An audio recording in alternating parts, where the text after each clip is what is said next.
Yo, yo, yo, what up, y'all? It's your boy Rob coming back at you once again with another live stream. So, before we get started, you already know what to do. If you're not subscribed to the channel, make sure you hit the bell icon twice. Smash the like button, share this video out to all of your followers, and let's get it cracking. All right. So, shout out to everybody that's in the room early. If you guys can hear me okay, please give me a thumbs up or radiation emoji in the chat. If you guys cannot hear me or the visual is looking kind of bad, then give me a thumbs down or an angry face. I'm gonna shout out everybody that's in the building early. Shout out to Patricia Slade, B1. We got my man Carlton Way in the building, and shout out to Denise. Absolutely, please make sure y'all listen to her and hit that like button. Shout out to Hurricane IQ, and shout out to my man Cameron Jones. All right, it's good to see everybody in the building. All right, I think I got everybody. If I missed anybody, my apologies. I will try to catch you. All right, so shout out to my man Kale. What's good with it, Kale? Good to see you, bro. All right, so what we're gonna do is we're gonna talk about the laws yet again, because they are just so busy enforcing the laws. Shout out to my man Lehman Lucas. What's good with it, bro? So this is an interesting situation. This is an individual right here who actually got a wake-up call. Shout out to Win Loser Rug. What's good with it, bro? This guy here got a wake-up call. All right. Off-duty cop allegedly deleted a friend by a chokehold after a night of partying heads to trial. All right. So now we're looking at this picture right here. You got you got Michael Mattioli, and you have Joel. I think this is Acevedo. So this individual is Latino. You know what I'm saying? First glance, you might think that he's a brother. You know what I'm saying? But I find it interesting, though, when these kind of situations take place, because in many cases, it's that particular community that's on the side of this particular community telling us to shut up about this kind of stuff. But when this kind of stuff happens, when it's not one of us, I guess we're all supposed to stand in solidarity and talk about it or have some kind of issue with it. We're going to talk about it. All right. So it says the off-duty Wisconsin police officer accused of deleting a man he allegedly put in a chokehold after a night of partying heads to trial on Monday. Former Milwaukee officer Matthew Mattioli, who is 36, is charged with first-degree reckless homicide in the death of Joel Acevedo, who is 25. Okay. The trial begins with the jury selection on Monday and is expected to last for about a week. Just before 7:30 a.m. on April 19th of 2020, 911 dispatchers got a call about a police officer, later identified as Mattioli, who needed backup. All right, so now this is interesting, right? He needed backup, but remember, while this took place, he was off duty. He was off duty. Yeah, facts. Shout out to Cameron, black and brown, right? When officers arrived at his home on the south side of Milwaukee, they found Esvado in a chokehold with Mattioli on top of him. First responders reported. Now, remember, these two were supposedly friends, right? According to the headline here, off-duty cop allegedly deleted friend by a chokehold. So now let me ask you guys this. Why would you delete your friend?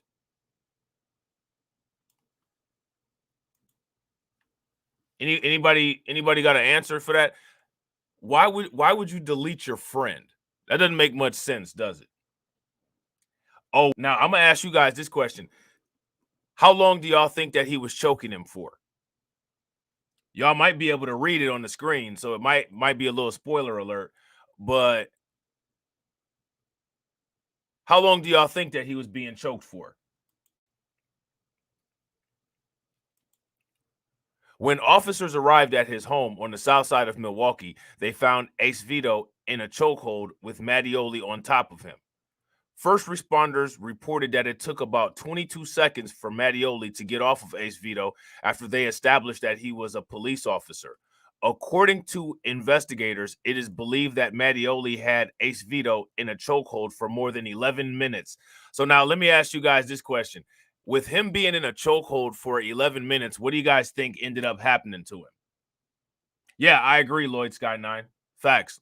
Low impulse control. Absolutely the type of individual that they definitely are looking for the police force, right? So now let me ask you guys this. What happens to a human brain after, let's just say, 5 minutes without oxygen? What happens to the brain? Are there any changes that we should be aware of that occur with the human brain after about 5 minutes of not having any oxygen? And if there are, what are those changes? And shout out to you guys. We got 16 people watching and we got 16 likes. If everybody could take a moment, smash that like button. Also, if you guys haven't hit the bell and subscribe to the channel, please make sure that you guys hit that bell. And shout out to my man X-Rated Wallow. And shout out to David Brown. And we can't forget my man A.B. with the $1.99 super chat. My man says, I'm in here. Going to check Mom Dukes. All right, well, that's what's good, bro. I know she got some good food for you over there. So, you know what I'm saying? Make sure you save us a plate. You know what I'm saying? Brain damage. Yeah, brain loses oxygen. Facts. And it's irreparable either because of anoxia and necrosis that occurs, right? Because of lack of oxygen. So he had this individual here in a chokehold for more than 11 minutes. And they didn't make him get off until they discovered that he was a police officer. Ace Vado wasn't breathing and didn't have a pulse when he was rushed to the hospital. So, I mean, we all know what that means. But, you know, when it comes to these kind of situations, people like to say that there's fentanyl in people's systems and stuff like that. If somebody doesn't have a pulse and they're not breathing, what does that mean? You know, we have to do these things very simple for the observers. He died 6 days after the incident. The medical examiner ruled Ace Vito's death as a homicide due to traumatic suffocation. All right. The night before Ace Vito's death, Mattioli said he had several friends over to his home and they were all drinking and partying. Mattioli told officers some of those friends ended up staying the night, sleeping at his home, which is interesting because none of the other people ended up deleted. Shout out to Torian. Yo, if you guys haven't seen that live stream or that premiere that Torian just released with him and Kid Gravity about Charlie Kirk, make sure y'all go and check that out. Run the numbers up on that bad boy. So how did nobody else end up getting deleted? You know what I'm saying? According to the court documents, Mattioli explained to officers that he had fallen asleep but was woken up by Ace Vito allegedly going through his pants pocket looking for items of interest to potentially steal. Now, do y'all believe this? Now, remember, right? They were supposedly friends. They were supposedly friends. And he trusted this dude to invite him to a party and have him stay at his house. But now, when this situation occurs, he claims that he was woken up by Ace Vito going through his pants pocket looking for items of interest to potentially steal. Now, here goes my question. Did anybody else see that? And shout out to Tia. What's good with it?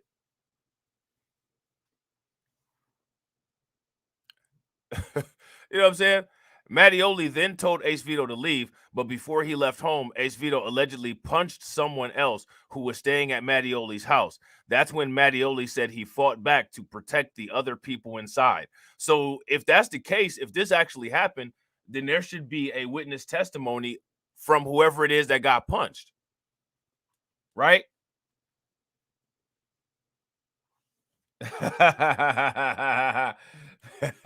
Patricia Patricia said he was pulling down his pants. Hey, that might be the case. You know, some people get weird when they start drinking. You know what I'm saying? Some people get really strange when they start drinking. And that could have been the case. You know what I'm saying?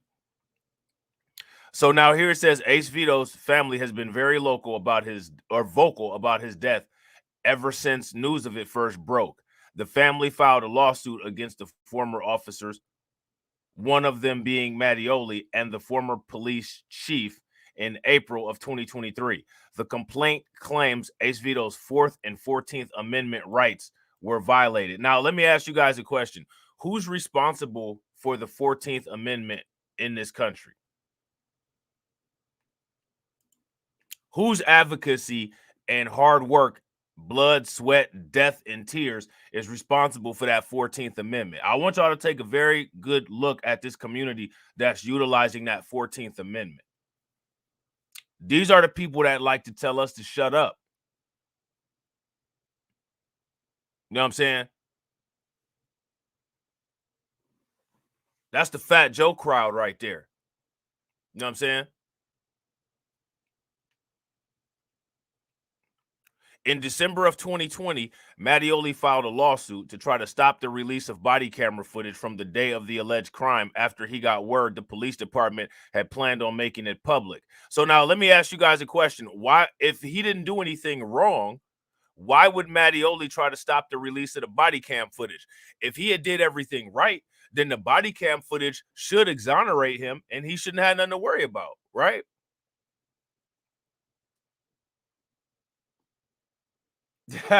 Cameron crazy. Cameron crazy. You know what I'm saying? Yeah, in facts, we fought for that. Big facts. Fought for it and got it. Under Wisconsin law, releasing the footage is legal under public record statutes. So this particular police officer is trying to sue, right? He filed a lawsuit to stop the release of body camera footage, knowing that under Wisconsin law, the body camera footage will be made public based on the law. So that right there is them laws attempting to quote unquote practice them laws. You know what I'm saying? Because that's what they do.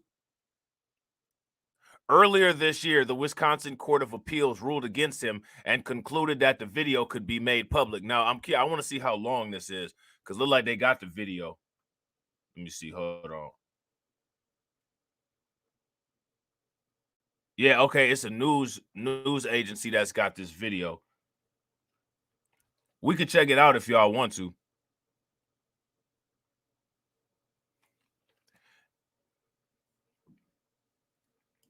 If y'all want to check this video out, let me know. Give me a thumbs up in the comment section. I'm trying to run through these ads over here real quick. Okay, so yeah, it's like okay. Yeah, it's 2 minutes and 40 seconds. Let's see. 2 minutes. Looks like it's 2 minutes and 40 seconds. Yeah, so we could check this out real quick if y'all interested. You know what they'd probably do, but it is what it is. You know what I'm saying? AB Promotions already got me covered. So that's what's good. So now here it says court proceedings. Mattioli resigned. So again, this is another one. We just talked about that individual that was allowed to resign after those racist text messages came out, right? This individual was also allowed to resign. So let me ask you guys this question. When it comes to these police officers, when they get found guilty doing something, when they get found doing something, why is it that so many of them are allowed to resign? When do they ever get fired?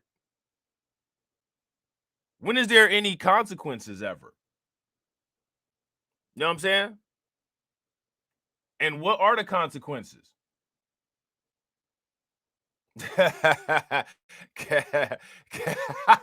Cameron in the comment section wilded, you know what I'm saying? And real quick, shout out to y'all, man. I appreciate each and every one of y'all in here watching. We got 28 people watching. If everybody could smash that like button and hit that bell if you're not subscribed. And also, please take a moment. If you haven't shared the stream to your social media, please make sure that you guys share the stream to your social media. All right. Let me just hit this real quick. All right, that's what's up. All right, so now here it says his trial has been delayed several times due to C-19 defense challenges and scheduling concerns. One witness, Milwaukee County Medical Examiner Brian Peterson, is no longer in his position as medical examiner. Mattioli defense argues Ace Vito had several substances in his blood at the time of his death, including alcohol, cocaine, THC metabolites, all of which allegedly contributed to his death. Now, what do that sound like? Now, but mind you, being in a chokehold for 11 minutes didn't. And on top of it, they were partying, right? So now here goes the thing. Were they toxic levels is the question. Notice how it doesn't say that they're toxic levels.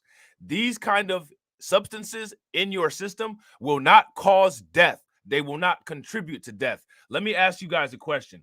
As long as time is progressing, if we're looking at a watch and the second hand is moving, and after 60 seconds, the minute hand moves, and after 60 minutes, the hour hand moves, is time contributing to your death? That's my question. So if we look at the clock now and the clock says 12:50 p.m. and it then changes to 12:51 p.m., is time contributing to your death is my question. So at some point, there's always something contributing to the death, right? Do you guys think that this guy drank a nice kale smoothie with almond milk this morning? Probably not. That probably contributed to his death, right? Cameron, treating him like a black man. Yeah, he looked like one. You know what I'm saying? But they're making sure that everybody knows that they're not. But it's some black people back there though. There's no good civil rights movement goes anywhere without some good black faces back there. This one got this mask on talking about I will vote for what is the question. You know what I'm saying? So they got some good stuff on this law and crime that I could check out for Crimecast later on. That Crimecast later on might be long as hell. You know what I'm saying? It might definitely be long as hell. So now here's the release of the body cam footage. Okay. And shout out to everybody hitting the Nightbot. Tia, Denise, Lehman Lucas. Appreciate y'all. Milwaukee police release never before seen video of off-duty cop chokehold death. All right. So we're going to check this out real quick. Let's see what they're talking about here. I'm going to expand this out a little bit. Let me see.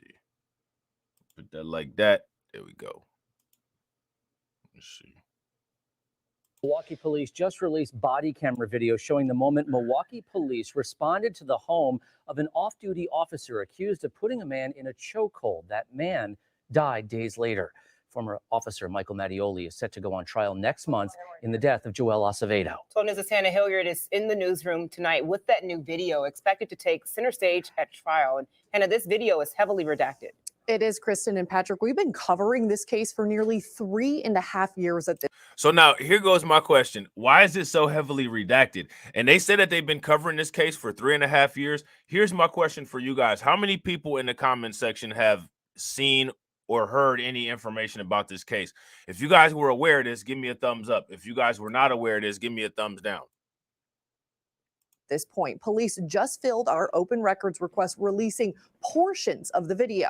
Investigators say former Milwaukee police officer Michael Mattioli put Joel Acevedo in a chokehold during a party at his home. Acevedo died 6 days later. Anyone hurt? Yeah, just please come as soon as possible. Called to the home of Michael Mattioli on April 19th, 2020. This newly. So now here go my question. Do you all think that they drug tested this police officer Mattioli?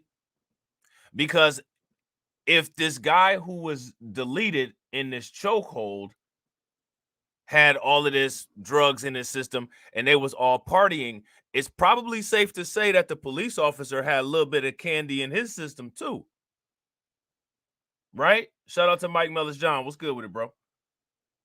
The obtained Milwaukee police body camera video shows the moment officers arrived. Hello, police. The Milwaukee Police Department blacked out most of the screen and redacted Mattioli's voice. All right, so I'm assuming Joel's the person underneath you. Yeah, okay, which one of you is the police officer? Oh, okay. So now they sitting up there asking which one of you is the police officer. First of all, as if it matters, why didn't they break it up? You know what I'm saying? And they couldn't tell that that dude was limp when they first walked in.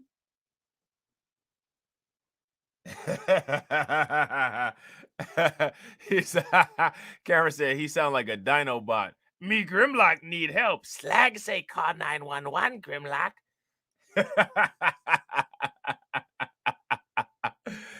Oh man, Slag say call 911. Thank you. Yeah, okay, which one of you is the police officer? Oh, okay. He's still breathing, ain't he? Well, I'm making sure you don't have your arm around his neck. Another officer captures more of the exchange. Hello? Hey, get up. Get up. Officer, get up. So they're not really being very aggressive in trying to get him off of him. And I got to agree with Tia. Tia said they know exactly what they are doing. Facts. The same thing that them EMTs did when they went to the place with Elijah McClain. You know what I'm saying? Right. And that's a great question. Let's get some answers to Cameron's question. Why are they being so polite? Right. Yeah. I mean, they're only walking in on a guy getting deleted, literally in the act of being deleted. Oh, hi. How is everybody today? Really?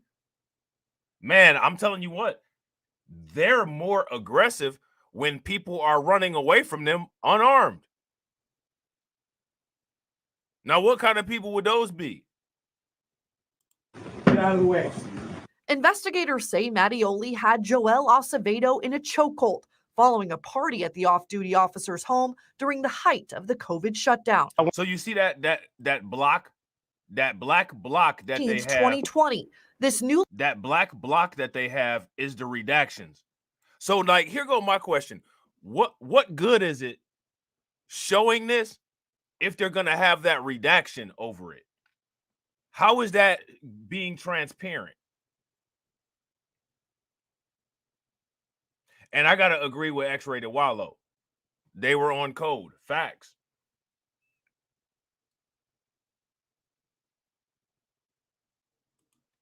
Right. And I agree with that too, Hurricane. Hurricane says, I think they asked that to justify if they would have shot Joel because they would say he choked the officer. Yeah, I agree. Now, let me ask you guys a question. Do you all think that it's problematic how the EMTs responded here? I think it's highly problematic. And what I find the most interesting about this is that these EMTs are under no scrutiny whatsoever, despite the fact that we know the part that a lot of these EMTs play in police deletions. You know what I'm saying? Please come as soon as possible. Called to the home of Michael Mattioli on April 19th, 2020. This newly obtained Milwaukee police body camera video shows the moment officers arrived. Hello, police. The Milwaukee Police Department blacked out most of the screen and redacted Mattioli's voice. All right, so I'm assuming Joel's the person underneath you. Yeah. So here's my question. Okay, they blacked out the screen. Why did they redact his voice? We all know that it's him in the video. So what they redact his voice for? Yeah, I gotta agree with Hurricane. They want us to lose interest in this video. Nothing to see here. I mean, and they damn near made it nothing to see here with all this redaction that they did. Yeah, okay, which one of you is the police officer? Oh, okay. He's still breathing, ain't he? Well, I think they did it to protect these EMTs also. You know what I'm saying? If you ask me, I think that they did it to protect these EMTs. I'm making sure you don't have your arm around his neck. Another officer captures more of the exchange. Hello? Hey, get up. Get up. Officer, get Get out. Get out of the way. Investigators say Mattioli had Joel Acevedo in a chokehold following a party at the off-duty officer's home during the height of the COVID shutdown. When we got here, he was on his face. Somebody had a hold of him, kind of sleeper style, conscious, not breathing. What do we mean, somebody? What do he mean? Somebody had a hold of him. Somebody, like, y'all saw who had him in the chokehold.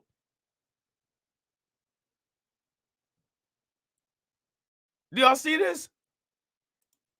Somebody had him in a chokehold. Y'all know who had him in a chokehold. Conscious, not breathing, white male, possibly Hispanic. They thought, so that's interesting. The white police officers identified Joel as a white male, possibly Hispanic. That's interesting. Because I wouldn't have identified Joel as a white male, possibly Hispanic. But that's interesting that white dude did, though. Had I not known what his name was or not heard him talk, I wouldn't have identified him as Hispanic. That wouldn't have been my first guess. Definitely not white. What y'all think about that? Kind of sleeper style, conscious, not breathing, white male, possibly Hispanic. Acevedo died 6 days later. Prosecutors charged Mattioli with first-degree reckless homicide a month later. According to the criminal complaint, Mattioli told investigators. Oh, he probably puts white on his job application, Torian. He probably do. But from looking at him, though, I wouldn't have guessed.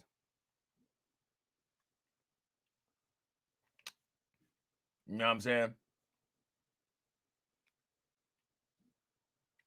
But I might be biased because I'm high yellow. You know what I'm saying? But I wouldn't have guessed, though. You know what I'm saying? I'd have thought he was like mixed or something, maybe. Or maybe he just had two light-skinned parents or something like that. Until I heard him talk and then heard his last name, and then I'd have been like, oh, okay, I got it. You know what I'm saying? But I wouldn't have guessed, though. And I really wouldn't have guessed that no white people would have identified him as Hispanic, possibly white. That's the part that got me tripping out.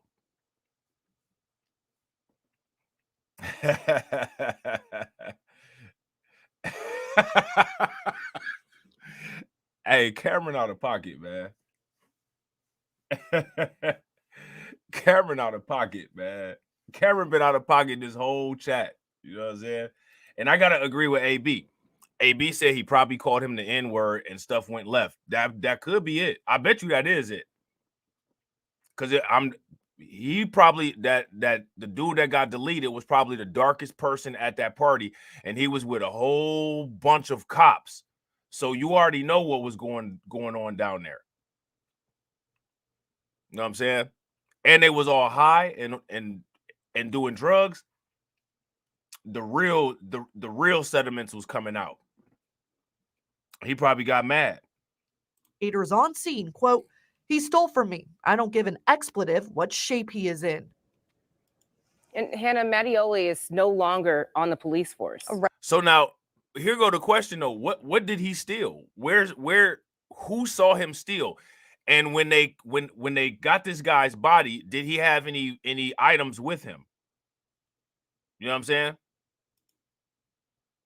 Right, Kristen. He resigned in September of. So again, he was allowed to resign. Just like that. How many people saw the live stream that I did last night? Shout out to Black Spider. What's good with the Black Spider? Why do these police officers that keep getting in trouble, shout out to Kid Gravity, why do they keep being allowed to resign? They never end up getting kicked off of the force. They always are allowed to resign. If that's not problematic, I don't know what is. And Mattioli is no longer on the police force. Right, Kristen. He resigned in September of 2020. His trial is now set for November 6th following numerous delays. All right. Thank you, Hannah, live in the newsroom. And Milwaukee police say that they've redacted Mattioli's image and voice because of a court order stating it could hurt his ability to get a fair trial. So, I mean, okay, but what about the transparency though? So now here goes my question for you guys. What does it matter about any of this if you're not able to get transparency?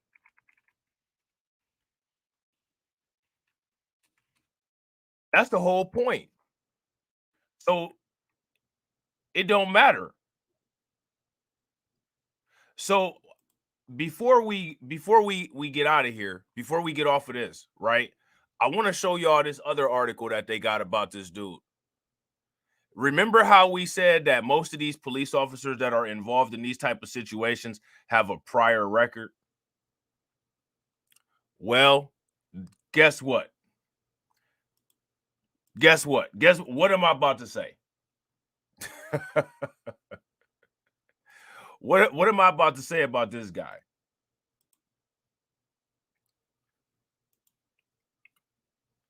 That's right. He's got a prior record. And real quick, shout out to everybody that's watching. We got 38 people watching. If everybody could take a moment, smash that like button, get us over 40, that'd be great.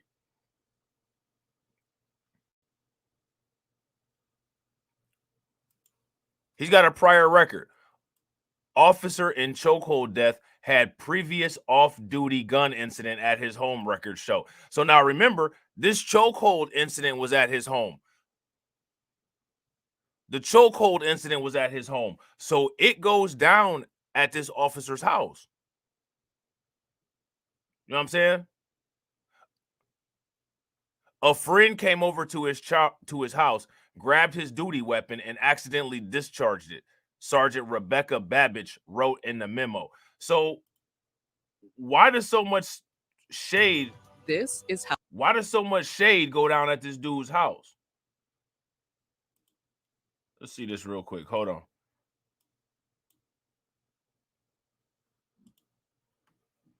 Let's see. We'll see what they're talking about here. Yeah, he do got a slaughterhouse. Facts, Carlton. And shout out to Denise for hitting that Nightbot.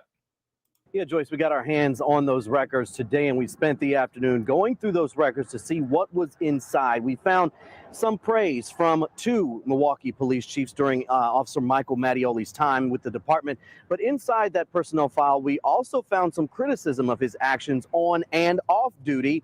But lingering over all of these records is the ongoing criminal investigation, which could cost Mattioli not only his career, but his freedom. 12 News received a copy of Michael Mattioli's personnel file Friday. In it, we found letters from Chiefs Ed Flynn and Alfonso Morales praising Mattioli for several arrests he's made. He also received the Meritorious Service Award for organizing a sting operation, which captured 5 robbery suspects, solving multiple cases. But the file is not all rosy. In 2017, a captain suggested Mattioli be reminded of the department's policy on the decision to continue a chase, writing, "The counseling session was not intended to be disciplinary in nature, but further violations of a similar nature could result in an internal investigation and discipline." So now let me ask you guys this. How many times do you think that police officers are given these quote unquote talkings to that are not official and don't leave a paper trail? Do you guys think that that's a common practice that occurs? There's also this memo from 2010 where police responded to Mattioli's home while he was off duty. In the memo, the sergeant writes, "A friend came to Mattioli's house, grabbed his duty weapon, and accidentally discharged it." So now why is it that Mattioli is friends with all these people that allegedly attempt to violate him? This most recent guy, quote unquote, attempted to steal from him. His other friend that he had grabbed his duty weapon and it discharged. Why is it allegedly that these people come over Mattioli's house and every time somebody comes over, something goes down? If I was Mattioli and I had all of this misfortune with people coming to my house, I would probably stop inviting people to my house. It doesn't seem like things go very well at my home. And I got to agree with X-Rated Wallow. X-Rated Wallow says trying to make him out to be a good cop that made bad choices. Facts. If y'all agree with that, give me a thumbs up. If y'all disagree, give me a thumbs down. Now, this dude is a bad apple that doesn't know how to take accountability when he does something dumb. And this is a pattern of doing dumb stuff. you have these crazy parties at your house and everybody get lit, and then y'all don't know how to handle whatever alcohol or drugs y'all doing, and either something stupid ends up happening or somebody ends up deleted. right. Win, lose, or rug. Facts. They get drunk and coked out. Well, you know how that goes. Facts, Kale. Yeah, he trying to blame it on his friend. Yeah, see, it was him that did it. Yeah, okay, bro. Striking an unoccupied house. The records do not indicate whether Mattioli was disciplined or not. The most recent off-duty incident put Mattioli back in the spotlight 3 months ago when officers found Mattioli. Facts, that's an interesting point that you bring up, Hurricane IQ. Hurricane IQ says, but Rob, that means you use your brain, which he clearly doesn't. Facts, right? Which is interesting because when it comes to police officers, they don't want people that use their brain. They want people that react to a programmed way and people that do what? Follow commands and quote unquote follow orders. Not a lot of critical thinking going on if you're following orders and following commands. You're simply just doing what you're told. You're being a robot. Mattioli using a chokehold on Joel Acevedo at Mattioli's Southside home. Acevedo died less than a week later. The officer is now charged with reckless. See, I ain't trying to be funny, man, but I wouldn't have thought that this dude was a white dude. He an old Shamar Moore looking motherfucker. You know what I'm saying? So it's interesting that those other police officers identified this dude as quote unquote white. Now, it's interesting also, right? Because they're the ones that came up with that one drop rule. This dude definitely has a little bit more than one drop, but they identified him as quote unquote white, possibly Hispanic. I've never seen a white person that looks like this. Even the motherfuckers on Jersey Shore don't look like this. I'm just saying. You know what I'm saying? But I find that interesting, though. Southside home. Acevedo died less than a week later. The officer is now charged with reckless homicide. His lawyer has claimed his innocence. Exactly. And that's a great question, Lehman Lucas. How did his friend get his duty weapon? He was showing it off. Probably. And Carlton said Mattioli probably had only men at his house. This could be a LGTV situation, man. It could be because the dude Joel was alleged. We've already established that the dude Joel was reaching in his pants while he was asleep. So there definitely was something suspect going on there. You know what I'm saying? And they redacted a lot out of the body cam. But protesters want Mattioli fired. According to Chief Morales, that power is in the hands of the Fire and Police Commission, which took over the internal investigation in mid-May. So, Derek, what is the status of that internal investigation? Well, Joyce, before we received that personnel file from Michael Mattioli, I had been exchanging emails with the executive director of the Fire and Police Commission on an unrelated story. But when I asked directly about the status of the Mattioli investigation, that communication from the executive director stopped. Joyce? So, you know, when old boy was trying to get some information, it didn't go down like that. And the reason why was because the communication stopped. Now, you know what that means? That means that they was getting into the realms of some unprotected legal disclosures. You know what I'm saying? So how many people heard of Sheriff Gregory Toney? This is an individual from Florida. Another member of the quote unquote laws, whatever laws it is that they claim to be upholding. If you guys heard of this particular sheriff, give me a thumbs up. He's a Broward County sheriff, Gregory Toney. If you guys heard of him, give me a thumbs up. If you guys haven't heard of him, give me a thumbs down. We're about to see what this individual did. Up top at 5:30, another twist in Broward Sheriff Gregory Toney's saga as he tries to hold on to his badge. State Ethics Board has now found he lied and misused his public position, which could lead to the governor removing him from office, just like he did his predecessor. So now let me ask you guys this question, man. We went from We went from San Jose yesterday, right, to just a couple minutes ago. We just finished up a story that took place in Wisconsin, and now we're down in Florida. But they keep saying that this isn't a police culture. If it's not a police culture, why does it keep happening? Why are there so many examples of this? Why are there so many examples? It's not a police culture. If it's not a police culture, my question for everybody is, what is it then? What is it then if it's not a police culture?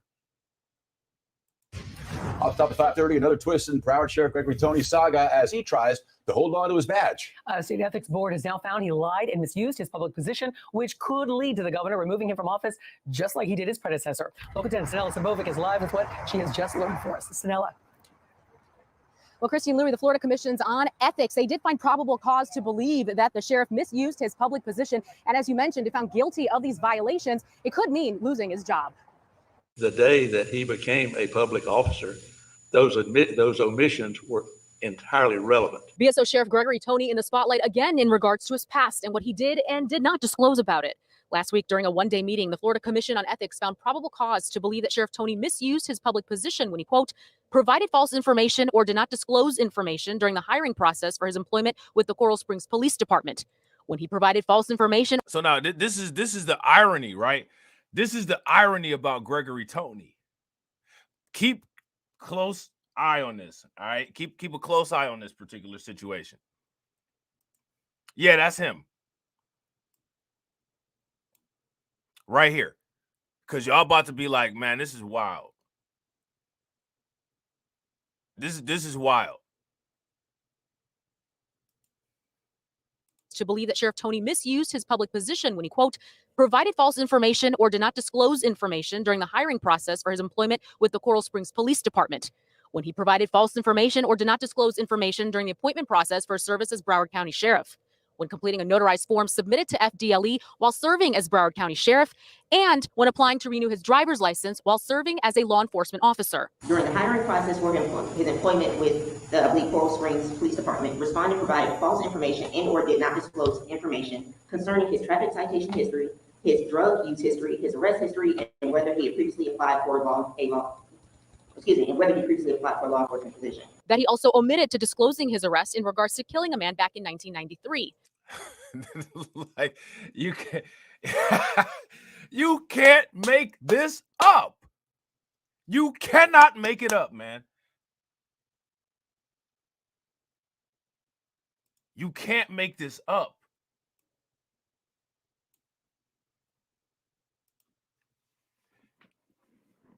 You cannot make it up. But just now check this out, right? Remember Gregory Tony. Remember his face, remember his name. Previously applied for law enforcement position. That he also omitted to disclosing his arrest in regards to killing a man back in 1993, a crime he was appointed for and claims it was done in self-defense. The Ethics Commission began their case after the Florida Department of Law Enforcement was recommended to forward their investigative findings. Sheriff Tony's lawyer was present at the meeting arguing on his behalf, and he released a statement in regards to the commission's findings, reading in part, while disappointed in the commission's action, my client looks forward to a swift finding of innocence. So what is next? Yeah, I don't think that's going to happen. I don't think that that's going to happen. You know what I'm saying? My question is, how did this dude not think that none of this stuff would get found out? But this is what I want y'all to see. This is what I'm saying. The police and the sheriff and all the law enforcement, they specifically look for people like this to work for them. And I'm going to show you even more evidence. Next here, the sheriff can request a formal hearing or come to an agreement with a commission advocate. Now, if a violation again is determined to have occurred, the sheriff could be removed from office by Governor Ron DeSantis. That is the latest here from BSO headquarters. Sanella Sabovic, Local 10 News. All right, so there's that. All right, so now check this out. Check this out right here. Now, let me see, hold on real quick.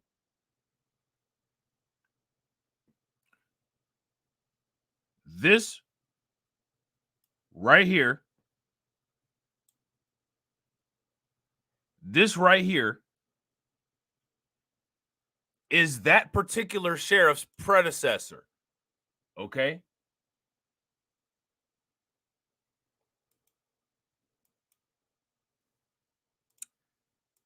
Check this out. This is what's crazy about this whole situation.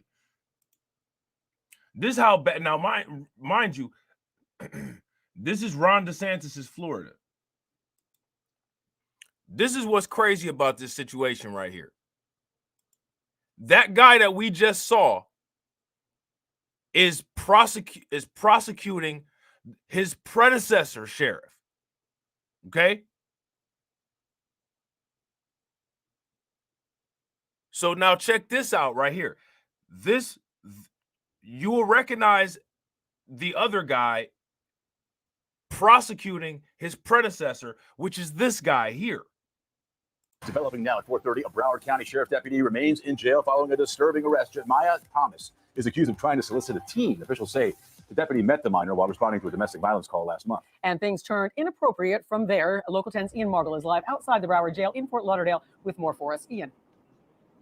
And Thomas has been suspended. So now, again, I got to ask this question. What kind of people are the quote-unquote law enforcement recruiting? What kind of people are the law enforcement recruiting? You know what I'm saying? And shout out to Denise and Lehman Lucas for hitting the Nightbot. Definitely appreciate you. Without pay as this investigation goes on. Moments ago, we're talking maybe Shout 2 out to minutes John. ago, What's good with it, he bro? officially bonded out of jail. All right, sir. Based on your lack of criminal history here, I am going to say your bond on count 1 at $10,000, count 2 at $10,000, count 3 at $10,000, count 4 at $10,000. Your total bond is going to be $40,000. Jeremiah Thomas back in front of a judge on Wednesday. The Broward Sheriff's Office deputy now facing felony charges for allegedly trying to solicit sex from a teenage girl. Now remember, this is the Broward County sheriff that was before that other one. Right. Look, Hurricane IQ said, what the hell? Why are they sheriffs black? Bro, why they got the worst ones though? You know what I'm saying? Like, I'm sure there's good black sheriffs that they could find down there to work. Why do they keep getting these bad ones? This is 2 in a row. If you ask me, they purposely look for people like this so that then they can have a track record and say, oh, well, look what happens when we give these people power. It's the same thing that they do with these mayors in the Democrat cities. Brandon Johnson, Lori Lightfoot, you know what I'm saying? Eric Adams. You know what I mean? In this particular case, you got a deputy out here who did nothing more than take advantage. No, look. Look. You guys recognize him?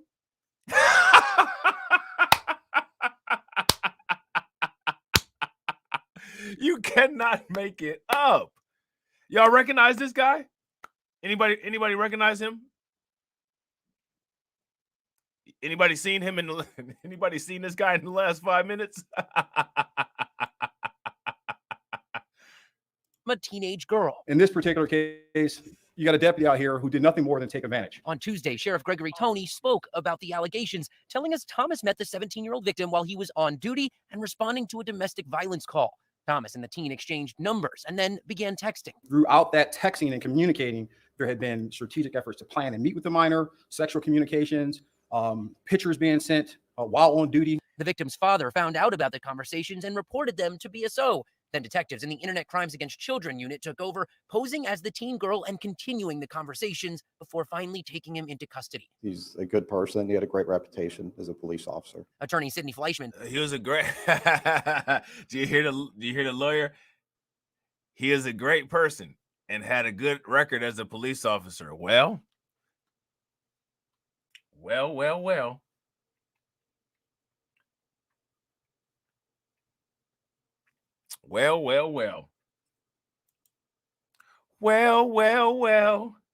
Hello, baby. Fool one day you sheriff. And then the next day you go.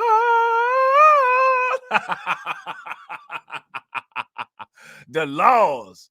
and told the judge on Wednesday that Thomas is a father of 4, that he and his wife own a home in Palm Beach County, and that the deputy is looking forward to defending himself. He's doing well under the circumstances. He's looking forward to getting out of jail so we can start working on the case. And the family is very supportive of him.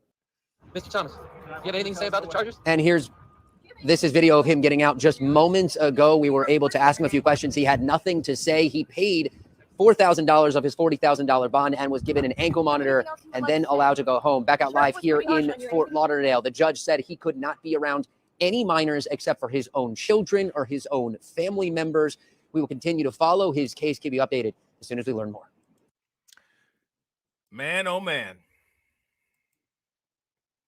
Man, oh man. Oh, Lord, have mercy on my soul, man. Lord, have mercy on my soul. So now we have one sheriff, and he's going to be talking about the arrest of the other sheriff. Okay, so we're gonna take a look at that full press conference of Mastermind talking about this other sheriff. My question is, where do they keep getting these people at? And real quick, shout out to everybody that's watching. If you guys haven't smashed the like button, please make sure you guys smash the like button. Also, if you guys haven't hit the bell, please take a moment, hit the bell, and share the stream to your social media. Very short notice, just something I want to make sure we had a chance to at least echo into the community other than just a press release. I think most of you at this point understand why we are here, and I'm just going to update the community in the general scheme of over the last 5 years, I've continued to echo this message across this entire county that this office will be transparent and we're going to be accountable. Meaning, when we know, this community is going to know, and the repercussions behind us know. This the dude that he said that we're gonna be transparent, but this the dude that didn't tell anybody about that case that he got acquitted from where he deleted somebody. You know what I'm saying? Point is someone is going to be held accountable to the degree as to whether they're disciplined from a suspension all the way up through termination. Just a few weeks ago, I was standing amongst you all talking about an internal investigation that we launched related to this PPP scandal. Standing here with the U.S. Attorney General, 17 members were indicted. We put the handcuffs on them and turned them over to our federal partners. And once again, we're in a position where we had to arrest one of our own. Not something that we're proud of, but most certainly something that I'm satisfied in the sense that our public corruptions unit, our Office of Inspector General, and in this particular case, our internet crimes. How often do they have to arrest their own? That's my question. I want to know what you guys think. As often as we hear about this stuff, as often as we talk about this stuff, how often do these officers, quote unquote, of the law find themselves, quote unquote, arresting their own? It happens pretty often. Wouldn't you guys say? Against children are doing precisely what we need them to do in terms of holding criminals accountable. Let's skip past the fact that we're talking about a deputy. A criminal is a criminal. I don't care if you're wearing a star on your chest or if you're a civilian. We're going to treat you all the same, which means we're going to hold you accountable to the laws of the state. I completely disagree with that.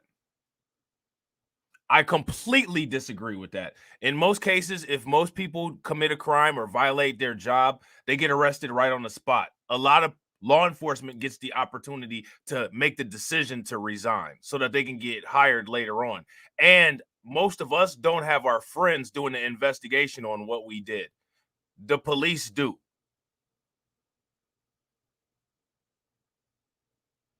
Yeah, facts. I agree 100%. If you guys agree with Torian, give me a thumbs up. They say one thing and their actions say another. Facts.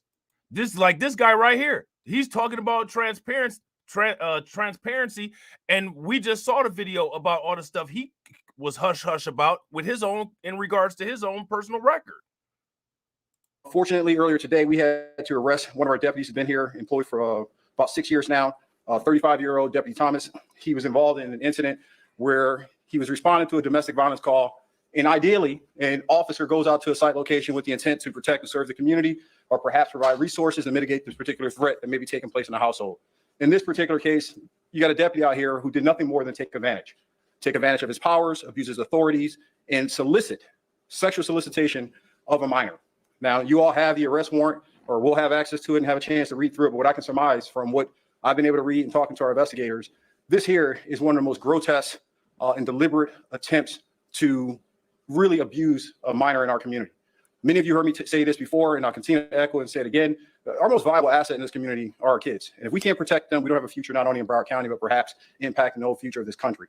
And so to read this affidavit, this arrest warrant, and talk to our investigators and see a lot of deliberate efforts to be nothing more than a sexual predator is an insult to this agency, it's an insult to this profession, and it's an insult to everybody who ever served in this capacity. So despite the hardships of— Here go my question. How many people have watched my playlist called quote unquote police, or my playlist called All Lives Matter Terrorists, all the way through to the end? Now, here goes my question. If it's such a disgrace, if these people are so outraged and they're so upset about it, and it's so angering and so enraging and all this nonsense that they keep claiming, acting like they're so outraged, well, then why is it that this happens so much? Because this is something else that happens very frequently. They frequently are getting in trouble for dealing with minors when it comes to the police. That's not something that doesn't happen very often. That happens extremely often. Would you guys agree? If you guys agree with that, give me a thumbs up. If y'all disagree, give me a thumbs down. Having to arrest one of our own, I'm glad that we were able to do it and prevent a child from being abused sexually or victimized in any other form or capacity. Sticking with our standard practices and protocols, because he is a sworn law enforcement officer, afforded certain rights. He will be set aside on suspension, administrative leave without pay, pending the investigation, both internally and the criminal allegations that he's going to have to face.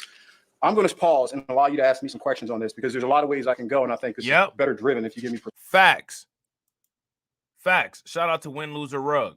We just went over the video where the officer in the UK did the same thing. Facts.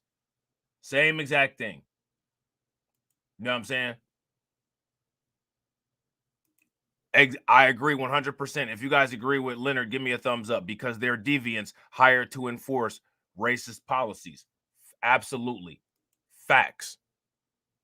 So now, the thing is that if they're actually making an effort to change any of this kind of stuff, then the amount of access to this kind of content should be decreasing, right? But what's actually happening is that it's increasing. It's increasing so much that I don't even have to, if I just focused on this, I wouldn't even have time to do any of my other content. You guys see how much time this stuff is taking up.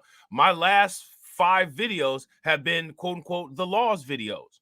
Besides, you know what I'm saying, when we do reacts, we grind and motivate, and we lit, you know what I'm saying? I haven't even had a chance to cover any of the other stuff, any of the migrant stuff, any of the World War III stuff, none of that. Everybody's favorite, Bad Girls Gone Worse, haven't had a chance to do any of that, you know what I'm saying? Precise questions that you may have. Sure.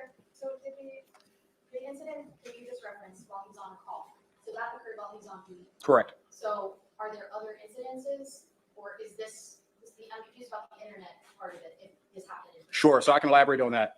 From an investigative standpoint, once we got information and a tip that this deputy was involved in potential soliciting a minor and things of that nature, one of the things we wanted to do was confirm those allegations and have our own internal investigation that would give us an opportunity to get facts. Facts is the most important part of this thing. In order to do that, our investigators elected to work with our Internet Crimes Against Children, because they have an expertise in this arena, providing all type of information to the community, safeguard measures, and we're accustomed through ICAC with dealing with sexual predators. This is what they do. This is their expertise. Our public corruption unit are the experts in terms of internal examination, investigations, but why not? Now, let me ask you guys a question. How do sheriffs get put into their position? Do they get hired or do they get voted in? That's my question. So we got to ask the question, how did that individual get put in? And then what we got to ask is, when we know how this individual got put in, how did he slip under the radar? Tap into the best resource we have, which is our own. And so our ICAC group were part of the investigation, and in this case, pretending to be a minor and having these communications back and forth. So that's their involvement. So it's after they heard he was doing something in person with a different minor? With the same minor. So we'll backtrack. Go out to the big facts, Lehman Lucas. There's a Crimecast actually scheduled for today. at 12:55 a.m. Actually, for tomorrow, you know, in the morning. So make sure that if you guys are not subscribed to Crimecast, make sure you guys take a moment and subscribe to Crimecast. Domestic violence call. Deputy arrives there back in September, have communications with a young girl there, 17 years of age. At some point, exchange phone numbers, have their text messages going back and forth. And throughout that texting and communicating, there had been strategic efforts to plan and meet with the minor, sexual communications, pictures being sent while on duty, exposing his penis and things of that nature. And so that really was part of ICAC's involvement to be able to have that expertise, allow this. Oh yeah, this sheriff that they're talking about, that individual that was in that last video, he's done. He's a wrap. They got all of this stuff on record. He's done. He's he about to go to jail. They about to throw him under the jail, and when he gets in jail, man, they are not about to take it easy on him. Man, right. I ain't mad at it, Hurricane. I'm not mad at it. Yeah, he's done.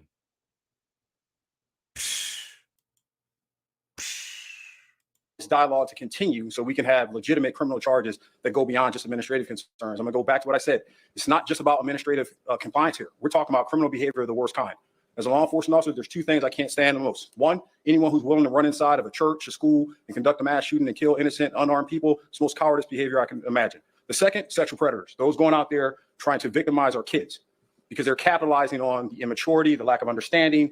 And if you're going to do that to a child, what else did we miss, or what else are you willing to do? So when we got this thing going in terms of internal affairs, we went all in. So, Sheriff, did we have this communication of exchanging the photos and messages with ICAT, or was that also with the victim? Was it both? It's a combination of it. I think one of the things we've seen, and very good job from our public corruptions unit in ICAT, was at some point we wanted to make sure that we took the minor out of this and not expose them unnecessarily to potentially getting hurt, harmed, or injured, or any other psychological damages that may come with that type of communication when you're a minor. So it's better suited to have our investigators take the lead, handle the communications, et cetera, just like you would see To Catch a Predator on other different shows. Very similar background in terms of they maintain the communication, they collected the evidence, and then they submitted that in one packet with our public corruptions unit. So I got a question for you guys. I got this. Let me see something real quick. Hold on. I got this Staten Island. Let me see something. Staten Island City Council meeting about immigration in New York. And my question for you guys is, I was thinking about, and shout out to Solo T. It's kind of old,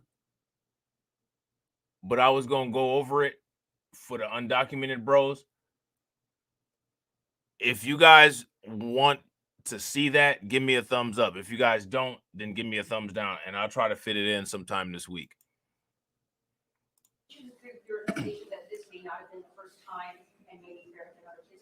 We haven't seen any indicators that there may have been other kids involved, but I can tell you this will be his last time. There's no coming back from this.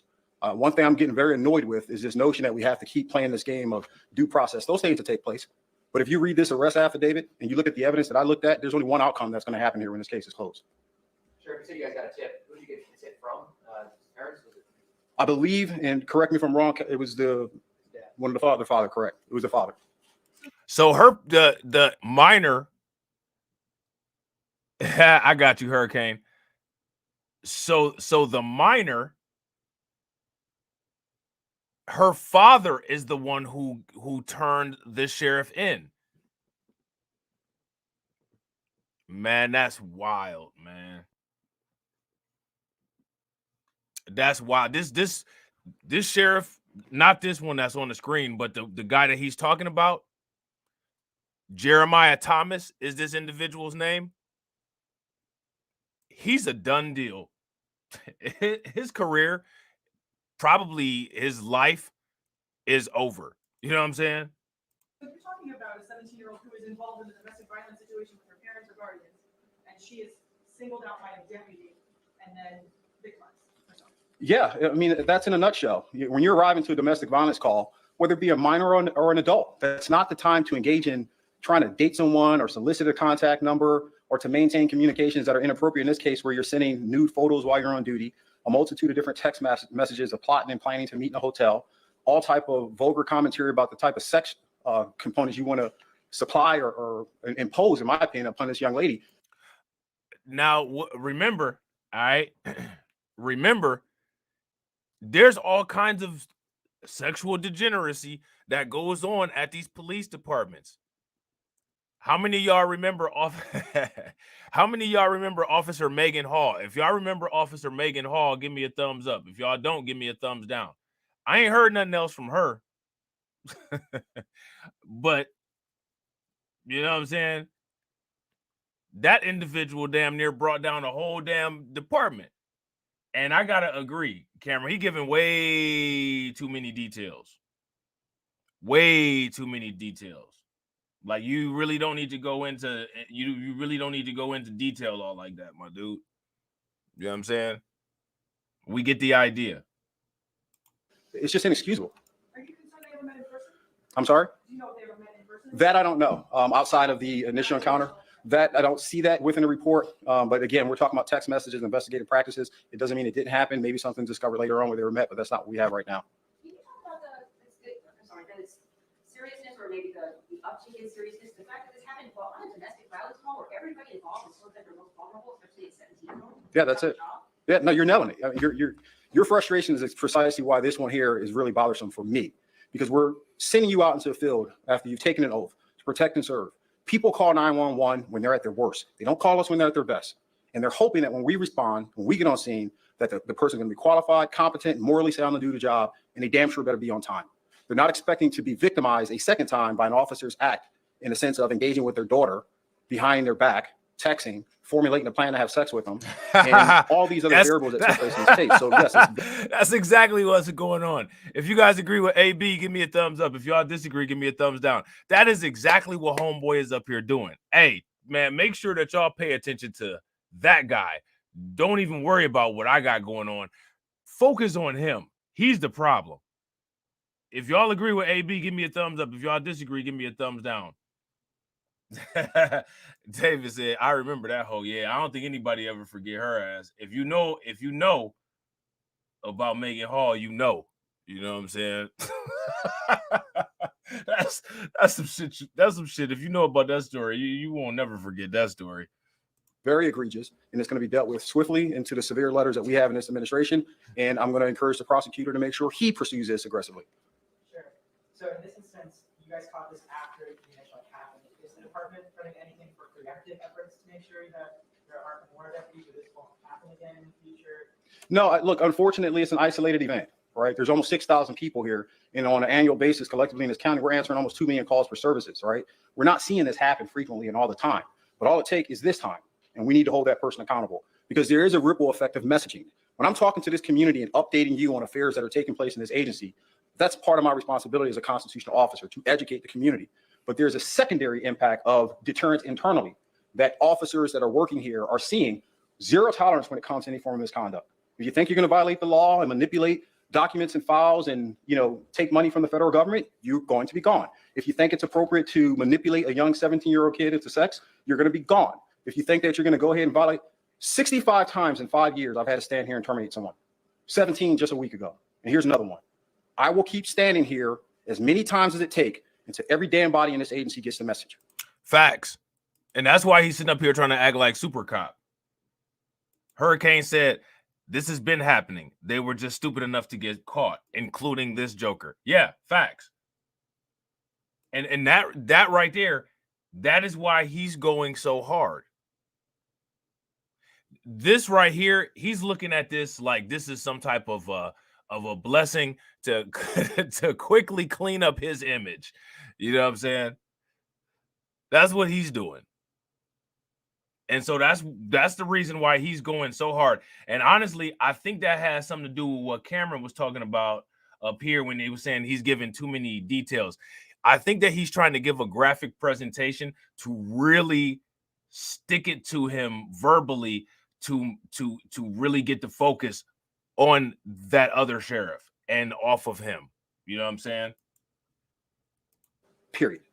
Speaking of the arrest of the case of Robb, there were, I think, 100 that the investigation focused on, 1 cleared, and 17 who have been charged. So is there any update about the other 80 some? Can you say where things stand right now? No, one of the things about our relationship with the U.S. Attorney Office on this one, once we lateral the case over, they have full custody control of that case. And unless the U.S. Attorney has some new information to disclose with me.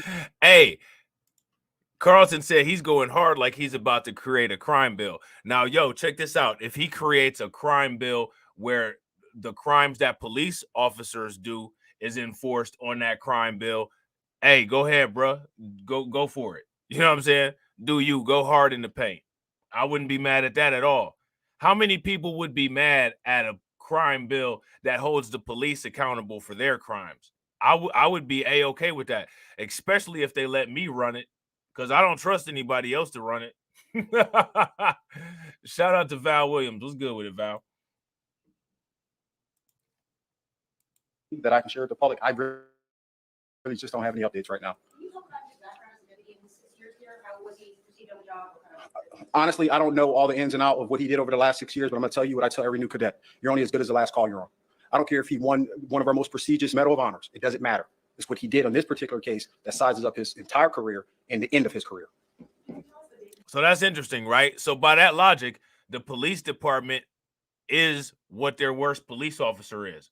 The last issue that a police department takes, or the last issue that a police department has, is what represents the police by his logic, right? So all of this stuff that we've talked about when it comes to the police, my question is, well, what does that say about him?